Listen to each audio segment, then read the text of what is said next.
ಯೇಸು ಸ್ವಾಮಿ ಹೇಳ್ತಾನೆ, ಮನುಷ್ಯನ ದೇಹಕ್ಕೆ ಕಣ್ಣುಗಳು ದೀಪವಾಗಿದೆ ಅಂತ ಹೇಳ್ತಾನೆ. ಆ ಕಣ್ಣುಗಳು ನೆಟ್ಟಿಗಿಲ್ಲದಿದ್ದರೆ ಅವನ ದೇಹವೆಲ್ಲ ಕೆಟ್ಟೋಗುತ್ತೆ ಅಂತ ಹೇಳ್ತಾನೆ. ಒಂದು ಸಾಯಂಕಾಲ ರಾಜನು ಕುದುರೆ ಮೇಲೆ ಬರ್ತಾ ಇರ್ತಾನೆ. ಬರ್ತಿರುವಾಗ ಒಂದು ಗುಡಿಸಲೊಳಗಡೆ ಒಬ್ಬ ಸ್ತ್ರೀ ಅಡಿಗೆ ಮಾಡ್ತಾ ಇರ್ತಾಳೆ.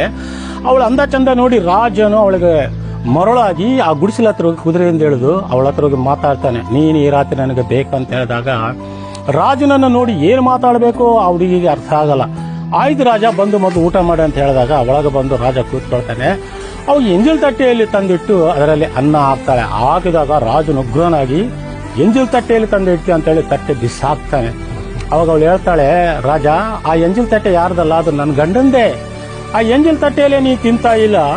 20 ವರ್ಷ ಆಯ್ತು ನನ್ನ ಗಂಡನ ಕೂಡ ನಾನು ಸಂಸಾರ ಮಾಡಕ್ಕೆ. ಈ ದೇಹನ 20 ವರ್ಷದ ಎಂಜಲ್ ಮಾಡಿದ್ದೇನಲ್ಲ, ಈ ಎಂಜಲನ್ನು ತಿನ್ನಕ್ ಬಂದಿದೆಯಲ್ಲ ರಾಜ ಅಂದಾಗ ರಾಜನಿಗೆ ಬೆಳಗ್ಗೆ ಕಣ್ಣುಗಳು ಮನುನೇತ್ರ ಬೆಳಗಿ ಪಶ್ಚಾತ್ತಾಪ ಪಡ್ತಾನೆ.